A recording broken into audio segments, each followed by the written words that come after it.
School bus ఘటనతో తల్లిదండ్రుల్లో tension మొదలైంది. వేలకు వేలు ఫీజులు కడుతున్నప్పటికీ తమ పిల్లలకు సేఫ్టీ ఉందా అనే అనుమానాలు వ్యక్తమవుతున్నాయి. స్కూల్ బస్సుల ప్రమాదాలపై హైదరాబాద్లోని పేరెంట్స్ ఒపీనియన్స్ ను మా ప్రతినిధి ఎంపీ రావు అందిస్తారు.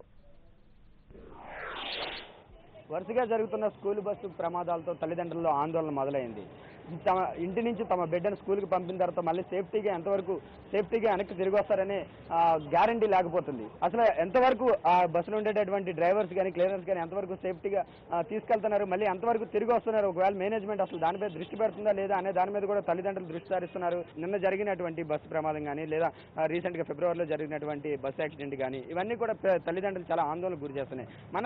మన హైదరాబాద్లో ఎంతవరకు మన స్కూల్ బస్సులో ఎంతవరకు సేఫ్టీ ఉందనుకుంటున్నారు? మీ పిల్లలకి ఎంతవరకు గ్యారంటీ ఉందనుకుంటున్నారు?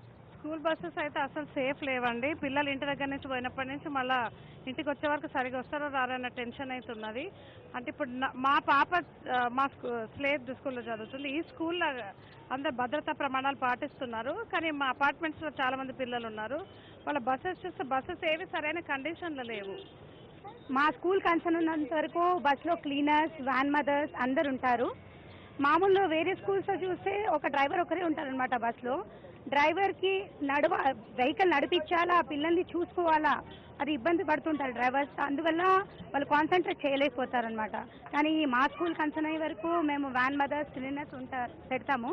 ఇంకా అక్కడ ఏంటంటే ఇంటీరియర్ కనుక వాళ్ళు తీసుకున్న చర్యలు అక్కడ మెయిన్ రోడ్కి ఆ ఇంటీరియర్ నుంచి బయటకు వచ్చే మటుకు ఆ డ్రైవరా క్లీనరా అనేది వాళ్ళ స్కూల్ వాళ్ళు గుర్తుపట్టలేరు. కానీ ఇక్కడ మాత్రము అలా లేదు.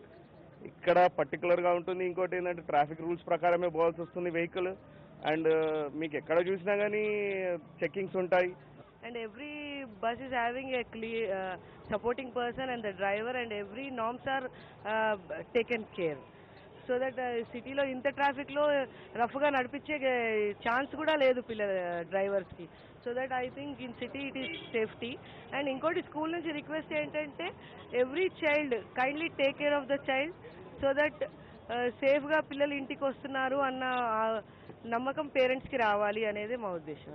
సో మొత్తాన్ని చూసినట్లయితే నిన్న జరిగినటువంటి సంఘటన కానీ లేదా రీసెంట్గా తూర్పుగోదావరి జిల్లాలో జరిగినటువంటి సంఘటన కానీ చూసుకున్నట్లయితే అక్కడ విలేజెస్లో ఎక్కువగా పట్టించుకోకపోవడం వలన ఈ విధమైనటువంటి రెగ్యులర్ చెకింగ్స్ లేకపోవడం వలన ఈ విధమైనటువంటి ప్రమాదాలు జరుగుతున్నాయి అనేటువంటి వాదన పేరెంట్స్లో వస్తుంది.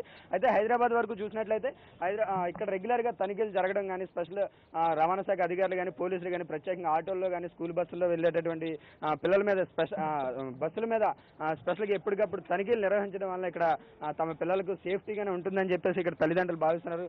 కెమెరా పర్సన్ నవీన్తో ఎంపీ రావు, హైదరాబాద్.